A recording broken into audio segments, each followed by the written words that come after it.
Assalamualaikum warahmatullahi wabarakatuh. Alhamdulillahi rabbil alamin. Wassalatu wassalamu ala ashrafil anbiya'i wal mursalin. Wa ala alihi wa sahbihi ajma'in.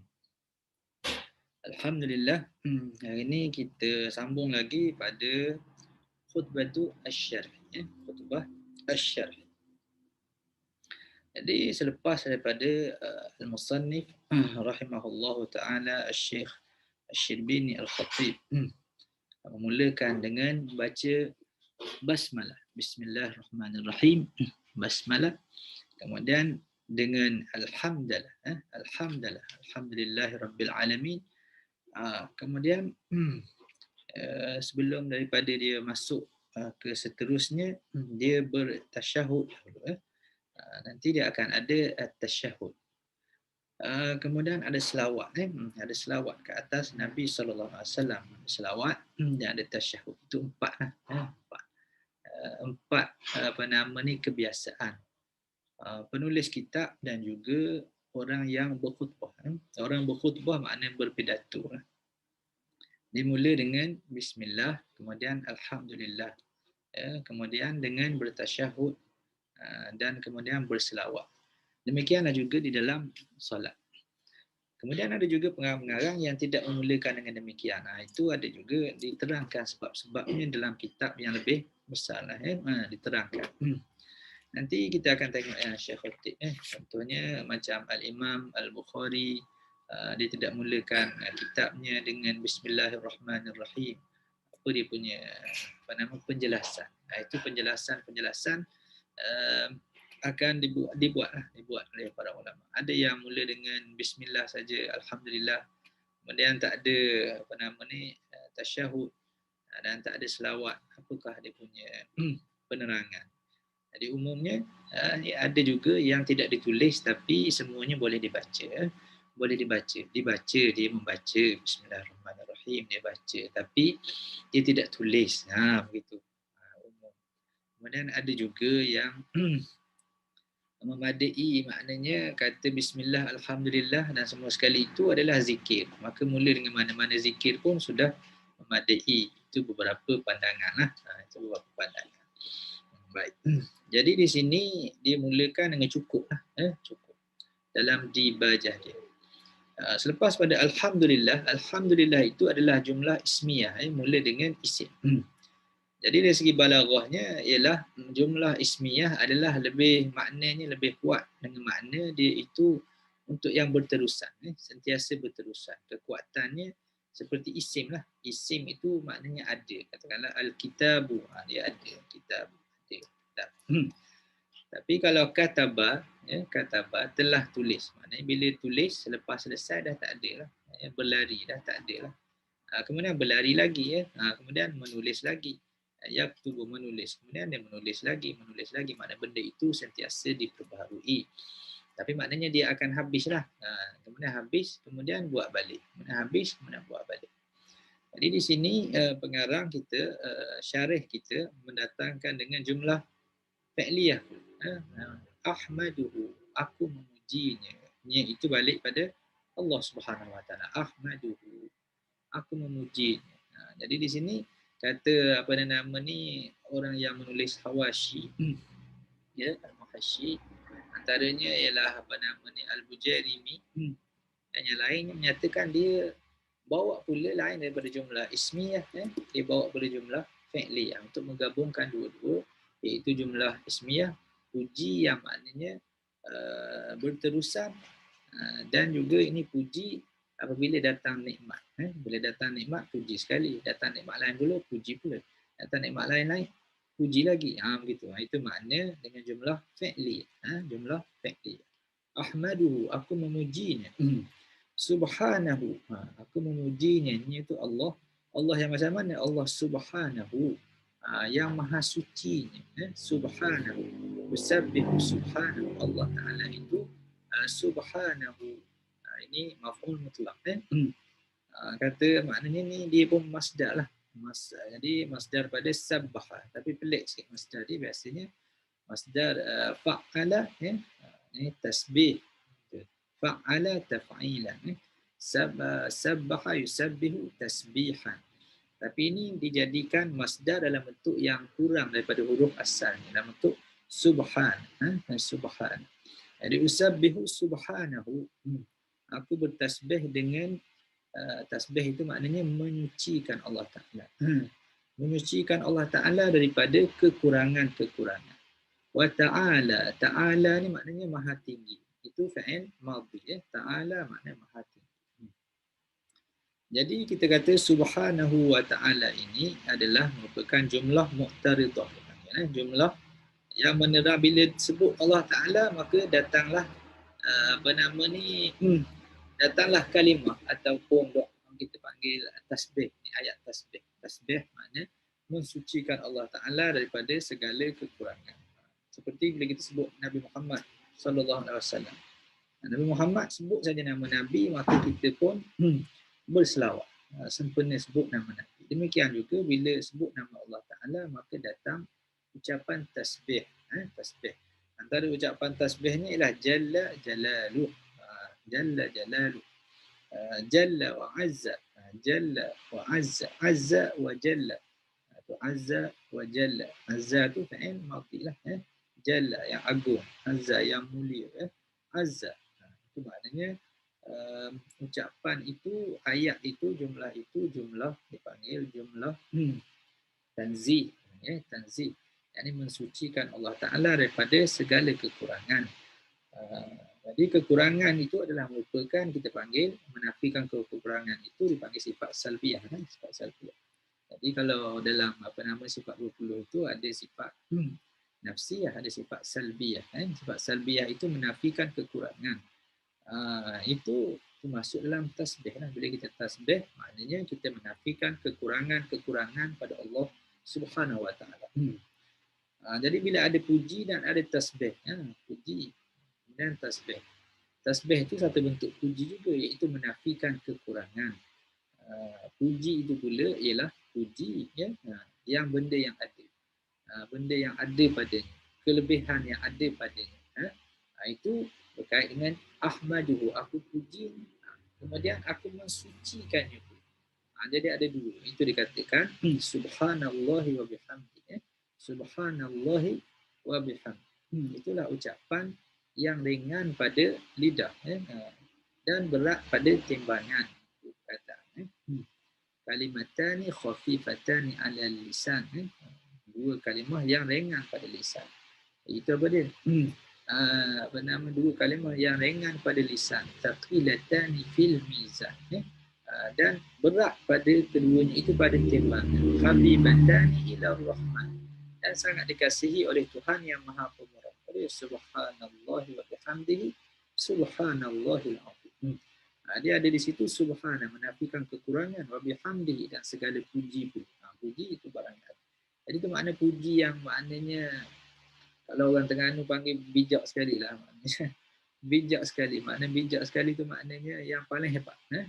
Maknanya yang paling hebat. Hebat macam mana? Segala kekurangan tak ada. Segala kelebihan semua dia miliki.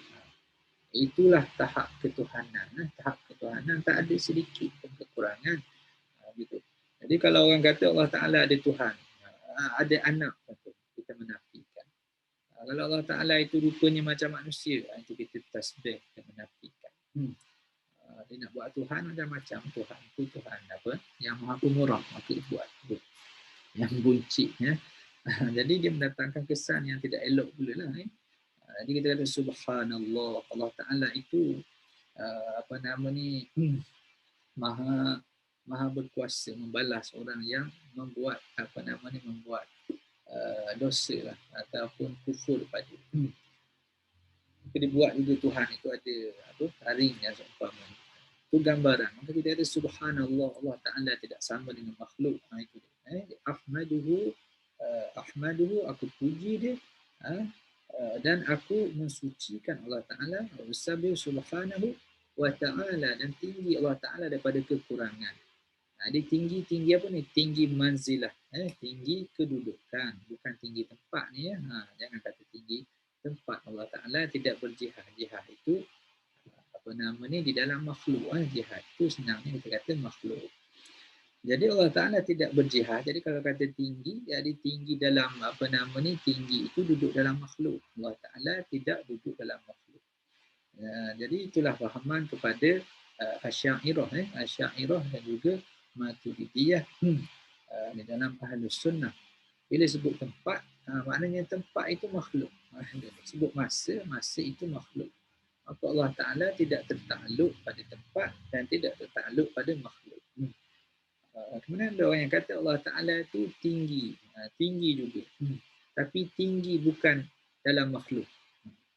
Jadi dari segi ilmunya, perbahasan kita panggil istilahnya, maka jadi pelik lah. Pelik. Jihad ni dia adalah makhluk. Tapi ada juga jihad tapi bukan makhluk. Jadi itu satu pandangan. Walaupun begitu, itulah pandangan sebahagian daripada as-salafiyah. Jadi as-salafiyah pun merupakan sebahagian daripada ahli sunnah. Adalah perbezaan ni banyak lah. Ada orang yang kata salafiyah ni bukan ahli sunnah ini saja. Ini yang mutaakhirin lah, mutaakhirin. Tapi kita ambil kesimpulan daripada Syekh Muhammad Abi Zahra. Sarah menyatakan tiga-tiganya adalah merupakan ahlus sunnah. Adalah perbezaan. Tapi ialah perbezaan itu ya Asy'ariyah macam di tempat kita ni Asy'ariyah lah. Jadi kita kata tak betul lah pandangan yang menyatakan bahawa Allah Ta'ala tinggi dari segi tempat itu. Tempat, tak boleh tempat. Bila kata tempat, itu makhluk. Tapi kawan kata tempat dia bukan makhluk. Tapi maknanya Allah Ta'ala sebut dia itu tinggi. Tinggi. Tinggi kat mana? Bukan tinggi dalam makhluk. Gitu. Jadi itu perbezaan itu ialah tidaklah sampai kena kita itu mengkafirkan ataupun kita kena membid'ahkan. Maknanya itu kita tahu itu khilaf dia. Kita tak setujulah dengan dia, tak setuju kita Asy'ariyah, tapi tidaklah kita mengkafirkan dia dan tidaklah pula kita kata dia terkeluar daripada ahli sunnah. Ahli sunnah ni banyak lagi tempat yang dipersetujui. Yalah, bercakap begini, pembahasan ini panjang lah ya. Jadi saya bercakap begitu mungkin ada orang akan salah faham dan Allah, susah juga ya. Tapi kena belajar dalam bidang akidah lah, bidang akidah. Perbezaan itu kalau kita nak tahu perbezaan antara mazhab akidah ni ialah kita kena tahu sejarah ya. Itu kata Syekh Abdul Hadi ya, Abu Sila Syekh Abdul Hadi, Guru Haji Abdul Hadi itu penjelasan yang baik.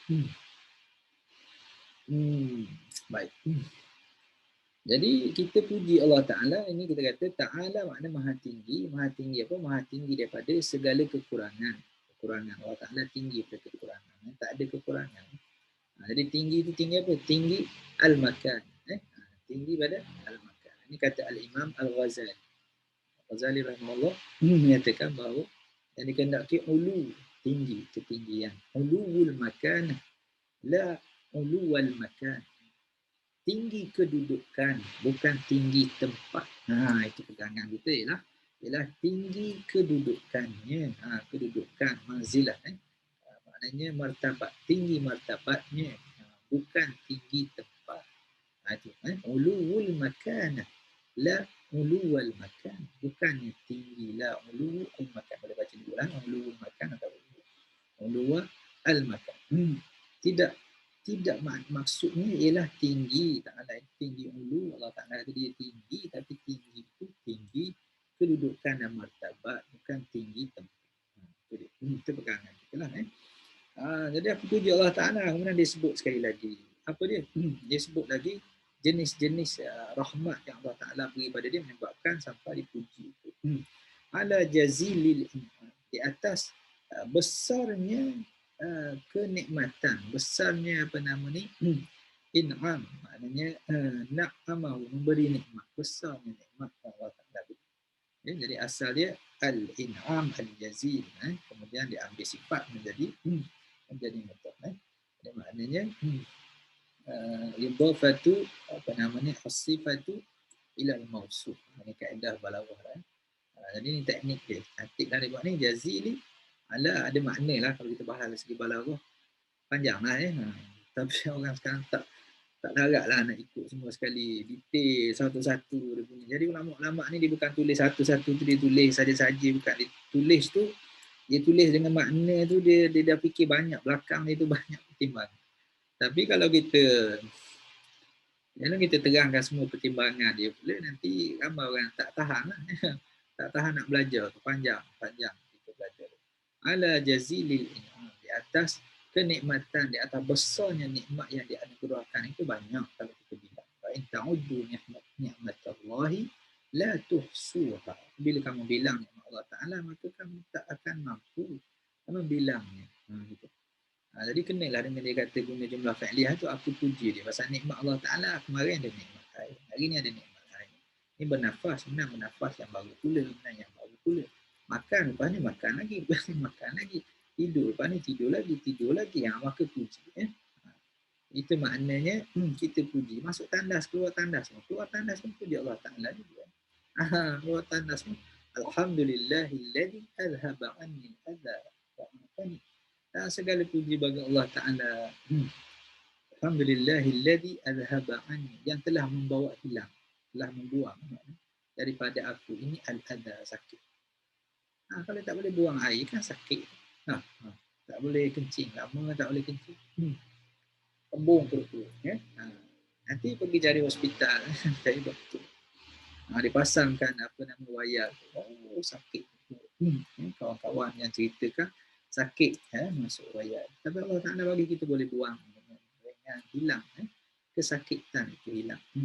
Orang yang bawa sir itu susah juga nak buang, susah. Kalau kita dengar cerita dia kesakitan dia itu yang berdarah dia, Allah. Tapi nak bagi buang itu pun itu satu kepujian, lepas. Oh, lega. Ada orang suka. Oh, dia kata lega sangat. Lega sangat. Satu kenikmatan. Tapi dalam surga dia tak buang air. Kita suka sekali, ada orang apa nikmat kau suka sekali. Aku lupa buang, aku suka sangat. Lega sekali. Jadi nikmat dalam surga semua ada. Ada tak nikmat buang air besar dalam surga? Itu tak ada lah. Nikmat buang air besar dalam surga tak ada. Kerana tak ada buang air besar dalam surga. Ada nikmat lain lebih hebat lagi.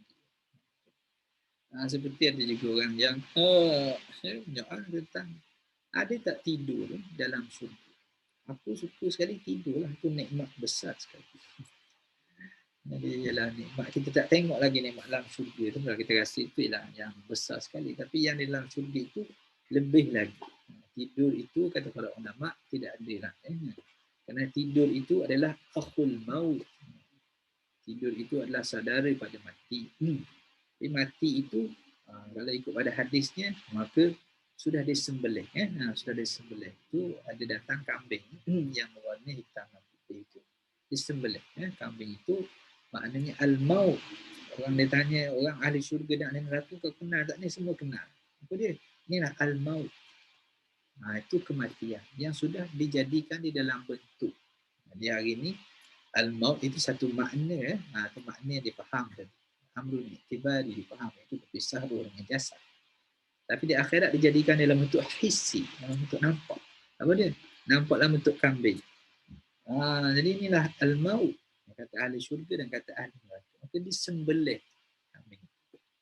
Maka kata datang suara menyatakan la mauta ba'da hadza. Tidak ada lagi kematian selepas daripada ini. Tak ada kematian. Maka bergembiralah ahli syurga kerana mereka tidak akan mati-mati dalam nikmat. Dan bersedihlah yang amat-amat sedih oleh ahli neraka kerana mereka akan kekal tidak mati. Kalau sakit-sakit hingga akhirnya mati, ada juga dengan. Boleh juga harapan tunggu mati. Tapi yang ni sakit-sakit tak mati-mati. Kerana itu kata para ulama, maka tidur itu tidak ada di dalam syurga. Kerana apa? Kerana dia adalah merupakan saudara pada mati. Jadi itulah puji Allah Ta'ala dalam bentuk jumlah fi'liyah, iaitu kerana nikmat itu ia tajaddad. Tajaddad. Setiap hari datang yang baru, kita bersyukur. Jadi di sini Syekh kita dia menggabungkan dua jumlah ismiyah dan jumlah fi'li. Jadi kalau kita tengok itu cara dia berfikir itu jauh, cara dia kenal dengan Allah Ta'ala itu jauh. Jauh. Melihat nikmat itu, cara pandang nikmat. Kita pandang setakat seperti itu. Jadi pandang jauh. Apa yang Allah Ta'ala kata, apa kewajipan yang dalam bersyukur, apakah ucapan yang patut diucap. penghargaan lebih kehebatan para ulama kita rahimahullahu taala. وأشهد أن لا إله إلا الله وحده لا شريك له الملك العلى وأشهد أن سيدنا ونبينا محمدا صلى الله عليه وسلم عبده ورسوله وصفيه وخليله إمام كل إمام وعلى آله وأصحابه وأزواجه وذرياته الطيبين الطاهرين صلاة وسلاما دائمين متلازمين إلى يوم الدين. Baik. Jadi ini sebenarnya kalau kita bincang ni panjang ni, panjang detail ni panjang. Kerana kitab ni bukan kitab akidah, nanti kitab fiqh di sinilah tempat yang ada akidah diterangkan sedikit sebanyak dalam yang pendek. Okay, asyhadu an la ilaha illallah ni dipanggil tasyahud. Tasyahud. Tasyahud makna bersaksi. Asyhadu, aku bersaksi. Aku bersaksi. Jadi orang yang nak masuk Islam dia kena bersyahadah, bersyahadah, orang bersyahadah. Jadi mengikut mazhab Syafi'i dia kena kata asyhadu, asyhadu. Maknanya aku bersaksi. Tak boleh kata la ilaha illallah tadi. Kena ada asyhadu itu aku bersaksi. Bahawa tidak ada Tuhan selain daripada Allah. Itu makna bersaksi. Jadi ini bersaksi. Bersaksi maknanya Allah Ta'ala itu tidak ada Tuhan selain daripada dia. Aku sanggup menjadi saksi. Membuktikan bahawa tidak ada Tuhan selain daripada Allah. Itu maknanya. Jadi syahadah ni makna sampai ke mahkamah, makna kita boleh menjadi saksi dalam mahkamah. Contohnya, kalau orang yang melihat kejadian kemalangan, maka dia dipanggil untuk menjadi saksi dalam mahkamah. Kenapa? Kerana dia melihat. Dia melihat. Itu saksi. Membuktikan kereta itu adalah kereta dia, contohnya. Dia jadi saksi. Dia melihat kemalangan itu. Dia ada kaitan direct dengan keadaan itu, maka dipanggil menjadi saksi. Kalau dia tidak melihat kemalangan itu, tiba-tiba dia nak jadi saksi di mahkamah. Macam mana? Saya saksi, saya nampak. Maka jadi saksi palsu. Saksi palsu. Dia tak tengok. Jadi Allah Ta'ala tidak ada Tuhan selain daripada dia, maka Allah Ta'ala menjadi saksi. Syahidallahu annahu la ilaha illallah. Allah Ta'ala sendiri. Allah Ta'ala sendiri saksi yang paling agung. Dia menyaksikan bahawa dirinya adalah Tuhan. Tidak ada Tuhan selain daripada dia. Maka kita pun menyaksikan juga menjadi saksi. Macam mana kita jadi saksi? Itu kita tahu dengan dalil-dalilnya yang qat'i. Sama dalil qat'i itu, dalil aqli itu, dalil qat'i juga sebahagiannya. Dan yang ada juga dalil aqli yang qat'i, ada juga dalil aqli yang zanni, ada juga. Dengan dalil-dalilnya, dalil naqli yang dalil naqli itu pun qat'i dengan zanni. Tapi dalam bahagian ni dia qat'i dalam bahagian akidah. Okey. Jadi kita menyaksikan memang kalau tak ada Tuhan, macam mana nak jadi semua benda ni? Oleh kerana itu, kita menjadi saksi. Apa bukti ada Tuhan? Orang ditanya. Ini darjah orang awam. Ini berbahasan. Kemudian ada darjah itu, darjah apa? Darjah ilmu fardu ain. Ilmu fardu kifayah ni kita masuk dalam bidang usuluddin. Yang panjang lagi dengan istilah-istilah usuluddin. Ada ibarat-ibarat ni lah. Itu untuk tahap ilmu fardu kifayah lah. Tidak semua orang untuk belajar ilmu usuluddin dengan istilah-istilah seperti itu. Tapi yang nak dikehendaki ni ialah faham. Faham dan tahu. Antaranya dia tanya orang, macam mana kau tahu ada Tuhan? Dia kata sebab ada benda yang kita nak, kita tak dapat. Dia kata maknanya ada orang lain yang menentukan. Walaupun dia raja, ada juga dia benda yang dia nak tapi dia tak dapat. Itu menunjukkan bahawa ada kekurangan. Bila ada kekurangan, menunjukkan ada yang menentukan. Yang menentukan bahawa dia tak dapat. Jadi maknanya kita menjadi saksi. Macam mana ada semua benda ni? Boleh ada langit, boleh ada bumi, boleh ada laut, tak ada orang yang buat. Macam mana tak ada orang buat? Jadi itu maksudnya kita menjadi saksi ada Allah Ta'ala.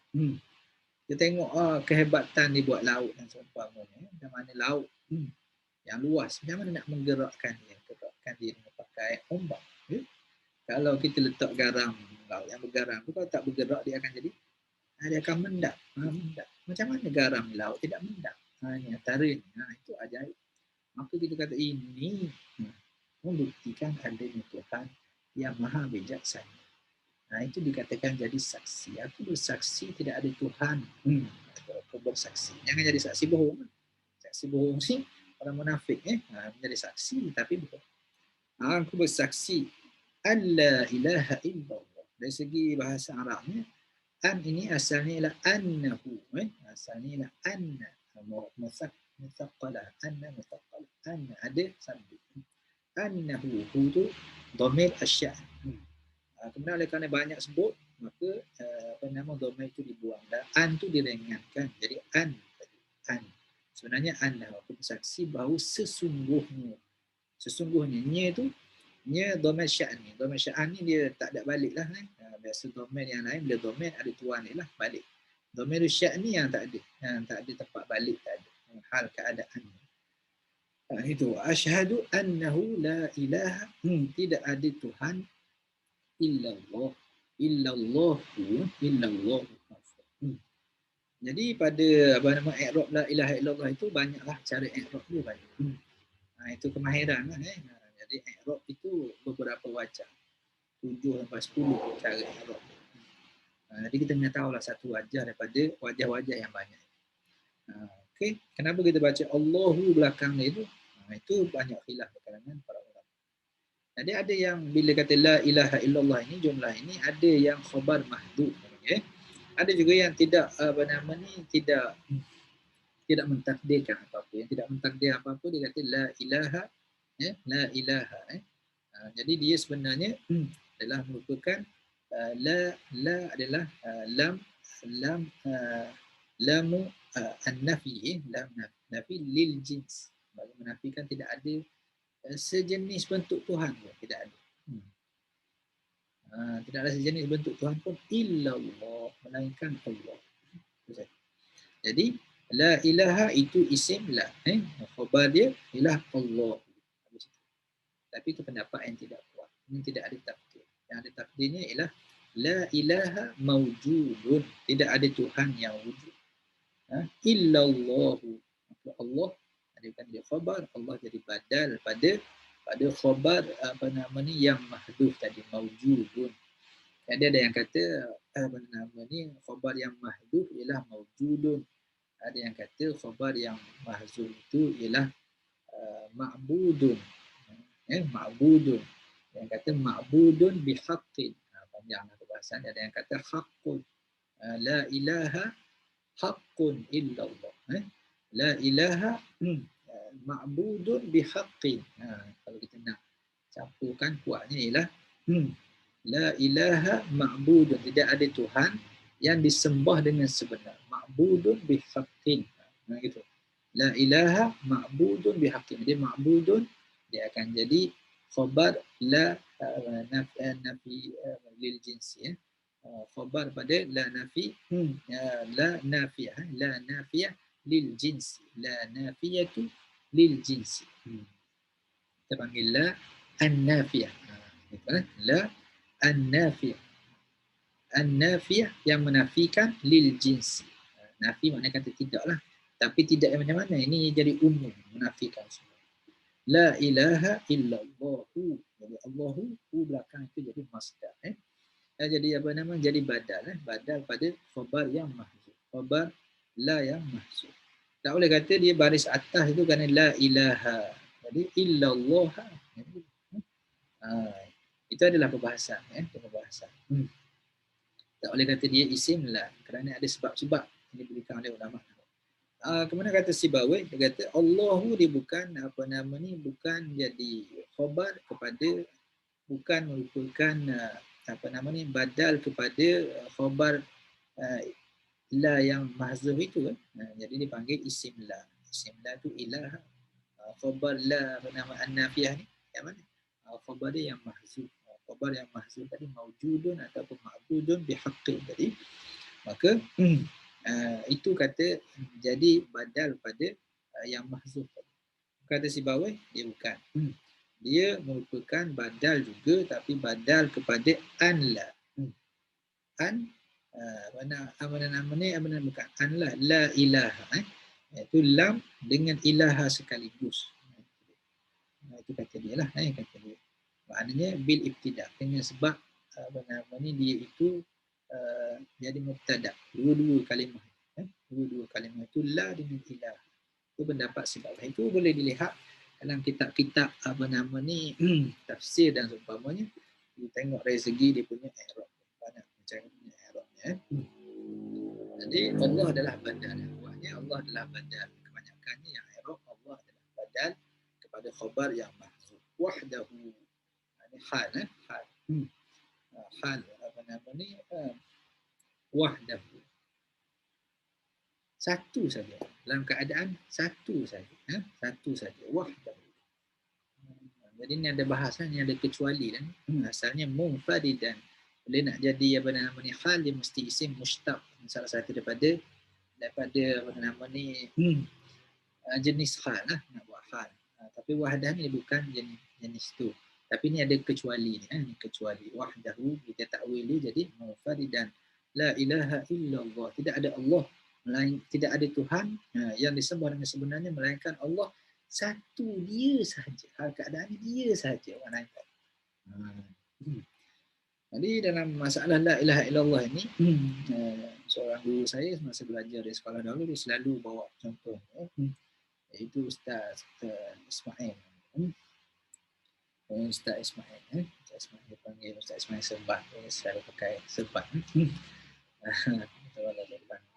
Dia pun jadi wakil rakyat sekejap dulu. Tinggal sekolah, bertanding. Tak menang lah, tak dalam pada Hafizahullah, Ustaz Ismail Muhammad. Dia selalu sebutkan, dia kata, la ilaha, la itu maknanya nafi. Illallah, menyatakan Allah itu Tuhan, itu isbat. Isbat, maknanya menyatakan ia ada. La itu kata nafi, tidak ada. La maknanya nafikan. La maknanya nafikan. Isbat maknanya kata ada. Jadi kalau kita kata la ilaha, kita berhenti itu saja. Kita berhenti setakat la ilaha, tidak ada Tuhan. Apa jadi? Maka kita akan jadi komunis. Kita jadi komunis, tidak ada Tuhan. Ataupun kita jadi orang etis, tak ada Tuhan. Kita berhenti saja. La ilaha, tak ada Tuhan. Itu kafir yang berat. Tak ada Tuhan. Kalau kita tak nafi, kita isbat saja Allah Ta'ala ada, tapi tak nafikan Tuhan-Tuhan yang lain. Macam mana? Kita jadi musyrik. Sama macam orang musyrikin di Mekah. Dia kata Allah Ta'ala Tuhan, tapi ada Tuhan-Tuhan kecil lagi. Ada Tuhan-Tuhan kecil. Hajat-hajat besar kita minta dengan Allah Ta'ala. Hajat kecil, cari Tuhan kecil lah dulu. Nanti Tuhan besar marah dulu. Itu pemikiran dia. Jadi pemikiran yang tak betul lah. Dia bawa. Itu pemikiran-pemikiran yang silap. Itu satu pandangan yang sangat menarik lah. Setakat yang kita belajar tentang la ilaha illallah itu dapat yang disebut oleh Ustaz Ismail Muhammad itu adalah sangat kuat la ilaha illallah dari segi kefahaman. Kalau kita nafikan saja tidak ada isbat, maka tak sampai maksud. Kalau kita isbatkan saja tidak dinafikan Tuhan-Tuhan yang lain, maka tak sampai ke maksud. Jadi yang kita hendaknya ialah ada di dalamnya penafian adanya Tuhan yang lain dan mengkhususkan hanya Allah Ta'ala sajalah Tuhan yang sebenar. Wahdahu munfaridahi sajalah. La ilaha illallah. Ini aku bersaksi bahawa sesungguhnya tidak ada Tuhan selain daripada Allah Ta'ala yang esa. Dari yang esa satu saja. Itu kelebihan orang Melayu pula panggil esa. Esa ni apa? Mana esa? Yang itu kata qul huwallahu ahad. Allah itu satu. Ahadun satu. Wahid satu. Wahidatun satu. Ahad. Allah Ta'ala. Qul huwallahu ahad. Katakanlah Allah Ta'ala itu esa. Panggil esa. Kenapa panggil esa? Esa itu maknanya tunggal. Tunggal. Bila tunggal, bila esa tak ada dua, tiga. Kalau kata Allah Ta'ala itu satu. Ada satu, lepas tu ada dua, tiga. Bila kata esa tak ada dua, tiga lah. Esa tak ada yang bilang. Itu dari segi balaghah orang Melayu pula lah, balaghah kalimah orang ya, balaghah kalimah dari segi pemilihan kalimah. Dari segi bahasa Arab itu balaghah dari segi pemilihan kalimah pun ada ya. Itu orang belajar balaghah panjang lah pembahasannya. Okey, baik. Dalam ilmu badiah. Okey. Kadang-kadang ada juga pembahasan kalimah itu dalam ilmu ma'ani. Baik. La ilaha illallah wahdahu la syarika. La syarika. Ini pun la nafiyah lil jinsi. La syarika lahu. Mengukuhkan lagi. Tidak ada sekutu baginya. Tidak ada sekutu. Makna sekutu syarik. Mana sekutu. Mana rakan kongsi lah. Tidak ada rakan kongsi. Jadi buat langit bumi, itu kerja yang besar. Kalau nak buat lebuh raya semua sekali, kalau seorang diri tak boleh lah. Dia kena ada orang yang tolong bekerja, ada lori, ada yang ada duit, yang ada semua sekali, ada bank. Banyak. Berpakat semua sekali baru boleh buat satu lebuh raya. Allah Ta'ala buat langit, bumi, buat semua sekali ni tak ada. Dia saja. Tak ada lah syarikat. Tak ada penolong. Tak ada rakan kongsi dia, pakat-pakat. Kalau kita manusia, berpakat itu baik. Contohnya kita tengok jatah negara Malaysia ni. Contoh jatah negara kita. Lihat apa di situ? Bersekutu bertambah bersekutu. Maknanya berpakat antara negeri-negeri.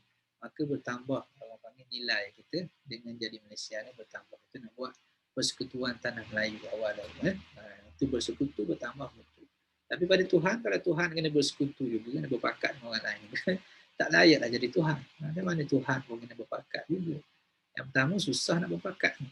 Kalau sama-sama kuat, tentu nak tunjuk kuat. Nak tunjuk kuat, nak jadikan langit dengan bumi ni, nak jadi bumi bulat ke, berpetak ke, segitiga. Pembahasan ni. Gaduh dulu.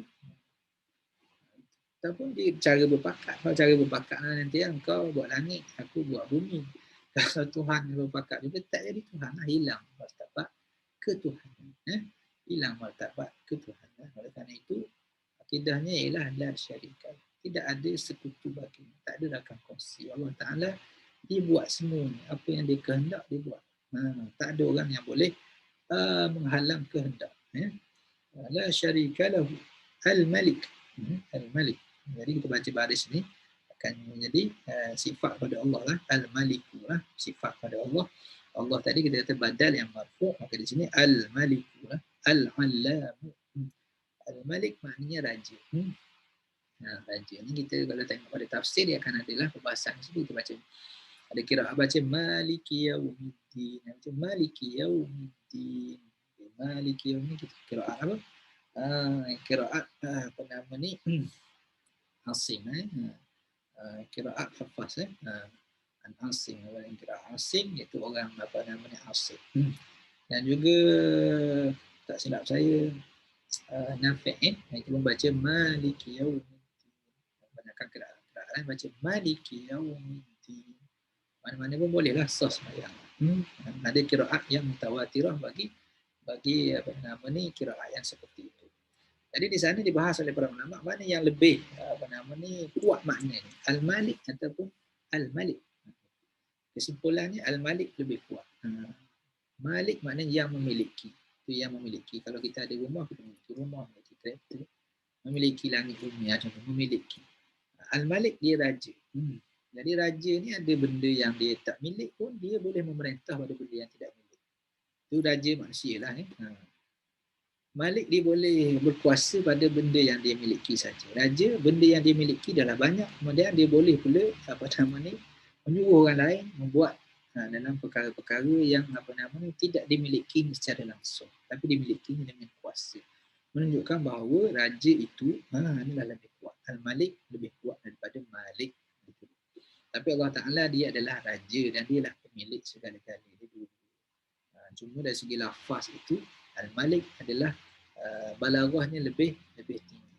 Lebih tinggi dari segi makna balaghahnya adalah lebih ablam, kata lebih apa panggil lebih tinggi dari segi maknanya. Al-Malik. Al-Maliku itu dipakai ayat ni. Jadi Syirbini ni seperti kita terangkan dahulu dia pun ahli tafsir, mufassir. Dia pun mufassir, dia tafsir Quran. Kitab As-Siraj Al-Munir. As-Siraj Al-Munir. Fil Hanati Nama ini dalam nama As-Sirajul Munir, kitab panjang lagi nama dia, dalam menolong untuk memahami beberapa makna daripada kalam Al-Latif Al-Khabir. Jadi dia pun pilih ni Al-Malik, Al-Malikul Allam, Al-Allam daripada ilmu tu lah. Jadi wazan fa'al, Allam, maknanya yang sangat mengetahui. Allamul ghuyub, yang mengetahui apa sangat mengetahui apa yang apa. Itu dia, itu semua sekali merupakan sifat pada Allah Subhanahu Wa Taala. Dan aku bersaksi, kalau kita nak biasa saja, asyhadu an la ilaha illallah. Tapi ini nak tambah lagi, nak tambah lagi tanzih dia. Nak tambahkan lagi kesempurnaan dia. Aku kata la syarika lahu, tidak ada akan kongsi baginya, mana diberikan kepadanya sifat, sebab dia lah yang merupakan raja, merupakan raja Al-Alam yang sangat mengetahui, yang sangat mengetahui. Jadi walaupun kitab tebal banyak, jangan kita lupa tadi itu makna umum, ya. Ilmu kita sedikit saja, sedikit saja. Allah Taala lah yang maha mengetahui, yang maha tinggi ilmu. Wa asyhadu anna sayyidana wa nabiyyana. Yang ni kita sambung dulu, ya. Yang ni dua paragraf ni apa nama ni kita baca panjang sikit ni kerana di sini saja ada penjelasan tentang apa nama ni tauhid tadilah, penjelasan. Yang depan nanti kurang ada, dia masuk pada bab-bab fiqh. Sebenarnya yang kita terangkan tu taklah panjang mana, sedikit saja. Kalau kita lihat kitab yang Mutawwalat, lebih panjang lagi perbahasan dia. Cuma yang seperti yang kita terangkan tadi, takut ramai yang tak tahan, ramai yang tak tahan. Oh, dah baca dah sebulan dah baru baca dua apa nama ni, dua paragraf. Jadi takut orang tak tahan. Jadi mudah-mudahan Allah Taala beri ruang dan masa pada kita untuk terus lagi membaca kitab kita ini. Bersambung nanti, wa asyhadu anna sayyidana wa nabiyyana Muhammadan sallallahu alaihi wasallam hamduhu rasul. أقول قولي هذا وأستغفر الله العظيم لي ولكم والسلام عليكم ورحمة الله وبركاته.